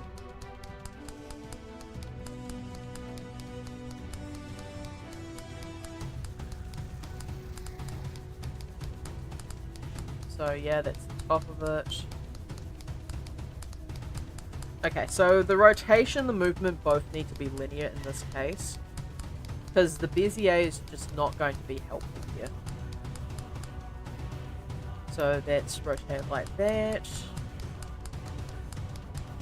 Now the heavy ball, I need to go back up top. Honk. Go to the dope sheet for now.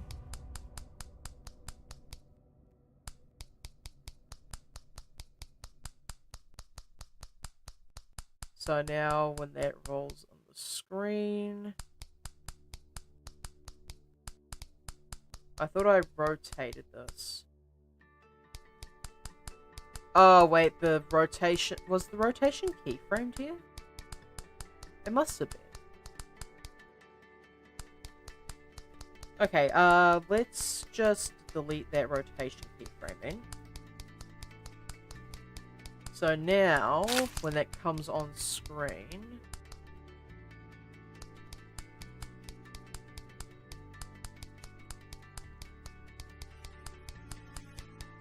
Okay, I'm not sure how I feel about that particular type of rotation. Because it does like a full... like odd rotation here. So maybe I change the rotation to be in a different position, perhaps? So if I delete these keyframes here... Like, I want this to be rotated in terms of, like, the way it's going to be positioned when it faces the camera. So if I rotate it like this, and then start moving that, so that's going to roll like that. Okay, that's the wrong direction, apparently.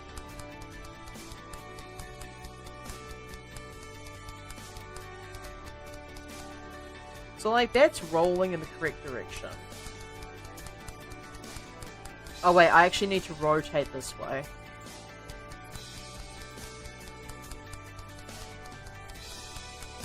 So now, when it rolls this way,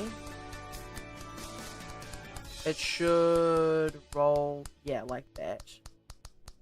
So I want, like, the ball to be rolling towards the direction it's going to be sloping at the end. If that makes sense. Oh, 2 bots in one day. Combo deal, I guess. Goose, you cannot prevent me from doing my job. You can try your best, but it's not going to succeed.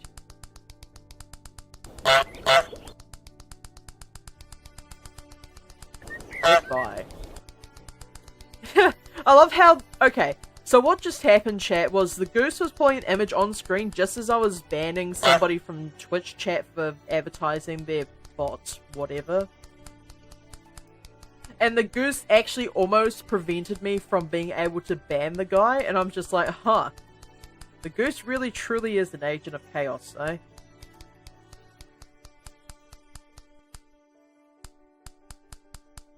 So, when this lands... Okay, yeah. That seems relatively fine. And then the piercer ball lands in that position, so I need to sort of rotate it towards that direction.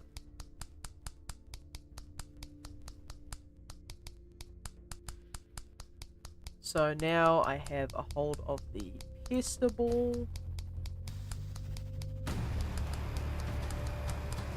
So for the rotation, I'm going to rotate this. Actually, it needs to be rotated in the opposite direction. 1, 2, 3. I'll do like a half rotation on this one. So now... Ah, okay, yep, that'll do it. Alright, where is your rotation thing that's screwing me over? Get out of here.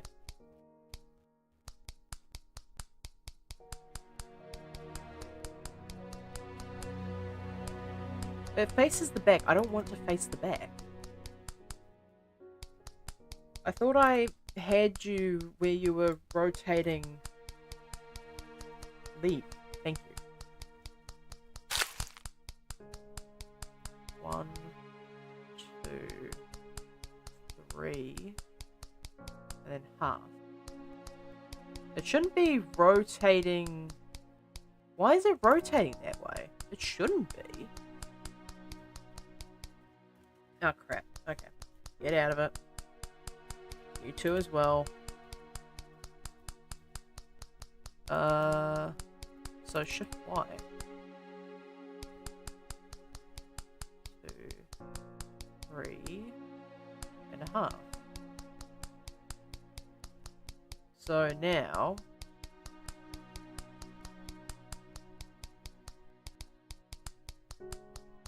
actually, I think it looks a little odd with it being rotated like that, so 1, 2, 3 and a half.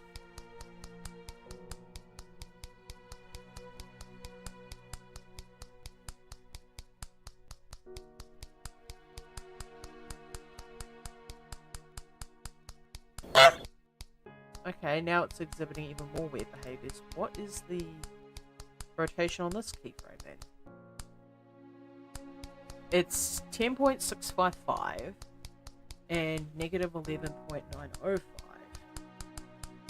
But the X rotation is not very much. Maybe I need to ease up on this. Just divide this by 2 perhaps. So it's like less than this.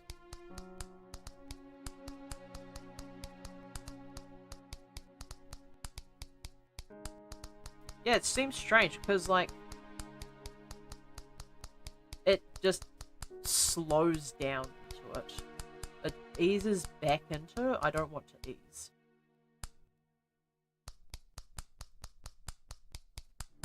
Okay, graph editor. The rotation specifically. Grab all of these and set the interpolation to linear. So now, when it moves across screen, so it goes like that.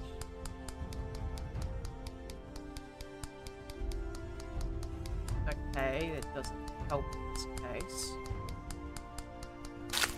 Because, like, the thing is, I'm trying to get this to sort of face the screen when it goes past.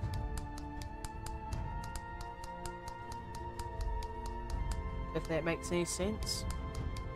So, I need to set this back to the dope sheet. I need to get rid of these again, because I'm not satisfied with how this looks.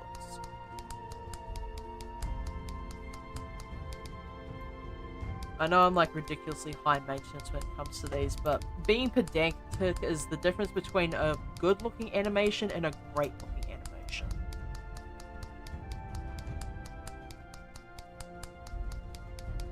Maybe even just setting it to 3.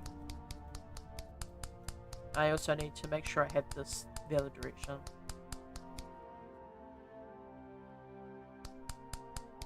So now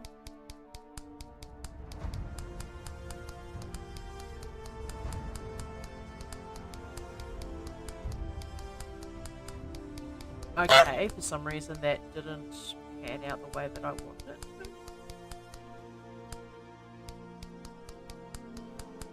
It's like, it's weird, because it's like almost straight across.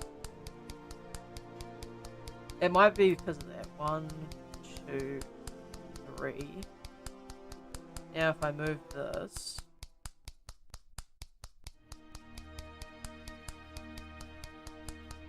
okay, let's try this again.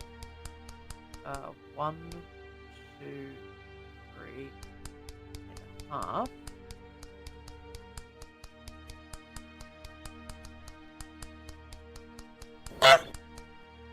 There's no way that could, like, reasonably land, though. I'd have to... Okay, first of all, I need to set this other one to linear too. So this one here, I need to set the graph editor. So I need to set the transforms for this to be linear. So if I move these, I set the interpolation mode to linear. So that one goes across. That one goes across. And then this one here is being a problem child, basically. So... Oh, these are in opposite directions. Like, this one's going down, this one's going up. So these probably have to be going in the same direction in order for it to work properly.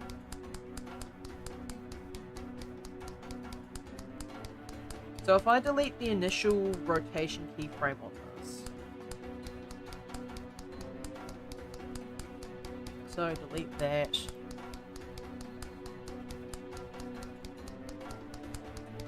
So if I rotate this direction, 1, 2, 3, half.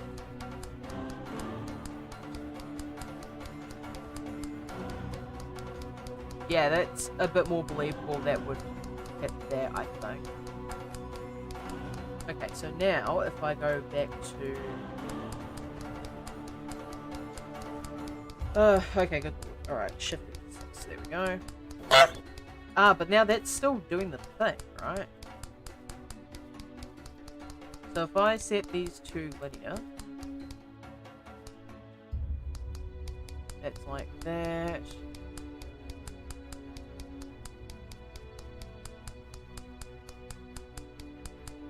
Okay, for some reason it seems to be speeding up rotation at the bottom. Oh, wait, because, all of this actually needs to be linear. So I set that to linear. Because there's, like, no bounce or anything like that.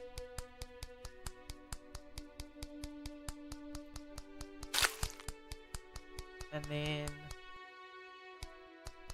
that one's like that.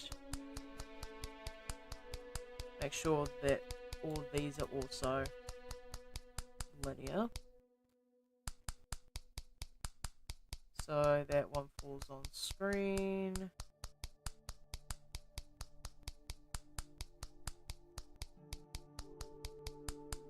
Okay, that technically lands in the correct position. I know it's weird that I'm only showing that part of it. What I can do, I wonder if for some reason, right, it's just rotating this in such a way where it's just being a massive annoyance. And I couldn't tell you why it's doing that. Okay, go back to the dope sheet.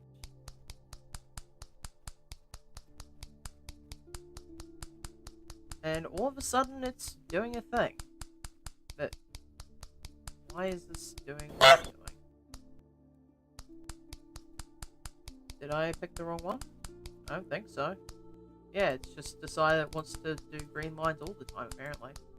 Alright, get out of here.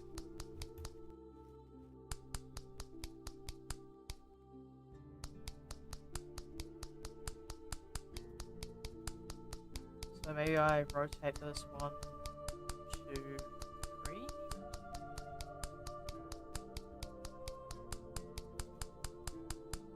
Alright, let's actually get to the correct frame first before doing that. 2, 3. Alright, now... Okay. So that's better. So if I set this to another half, that should hopefully lead it to be... Okay, now it's doing more strange stuff. 1, 2, 3. Maybe 4 would do it.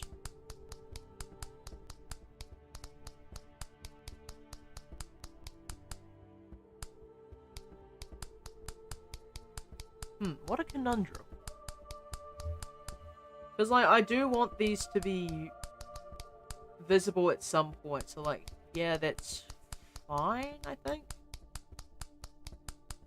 I feel like if I spend any more time on this, I'm absolutely going to lose my shit, so I'm not going to. Alright, set the interpolation mode to linear, and next one, which is this little jerk here. Alright, back to...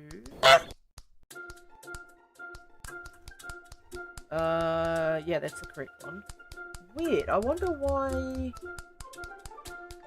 I had such a different experience with the other one. It seems strange, actually. That one's vastly different from the way this one looks. Like, instead of there being, like, the usual white space in between them, it's just green. I'll have to investigate that later. So this one is pretty easy, I think. So this one lands in that position. I thought I had this rotated. In fact, I might just re-rotate this.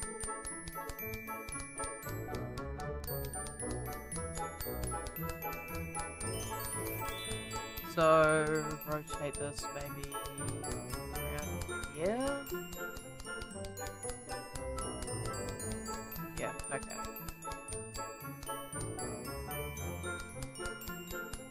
So, if I go in and delete the keyframes for this instance, I can then go ahead and start rotating this. 1, 2, 3. Hang on. 1, 2, 3.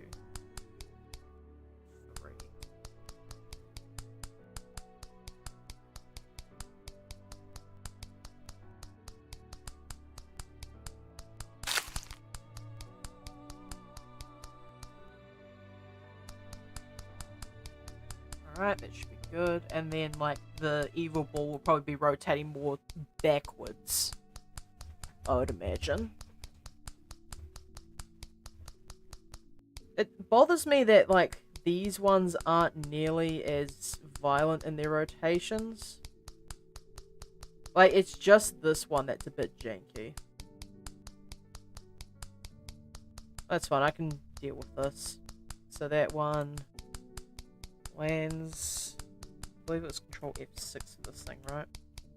No, not Control F6. Shift F6. So all that, and interpolation mode, linear. So it moves consistently. And then this one, time to rotate this one around.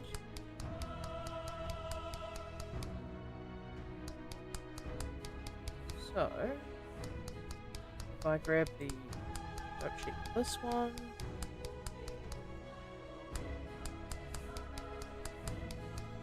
alright, that's the zone. There we go. Grab the rotational data for this one.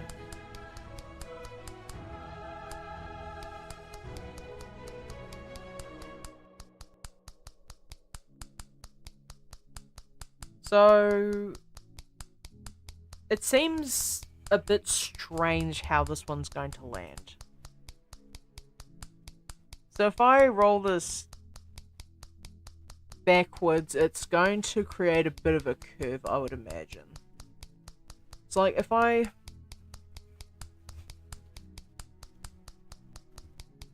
have to rotate it so it falls on that side. This one's a bit more difficult to visualize, I think. 1,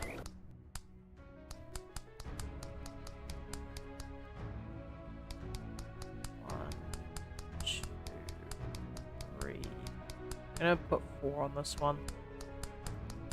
Okay, so...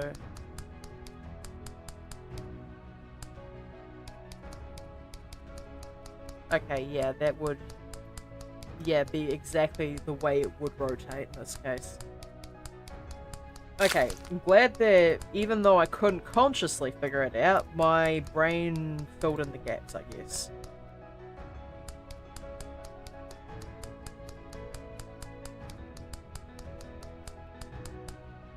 And then this one... Obviously, just do the rotation on this one. We should be just about good. So check the dope sheet, get rid of some of the goose's personal belongings. Oh god, he did so many when I wasn't paying attention. My computer has had a better time handling this goose than it's had handling procedural shaders. Yes, I'm talking about you specifically, Mr. Goose Boy. I think that's probably about as much as I can do on stream tonight, because I just realized what the time was. So, I'm going to end the stream. I'm sorry, buddy, but I'm going to have to escort you out. Hey! That's my mouse! Hey, let go of my mouse! Yes, you. On, you need to leave. On. Doors that way.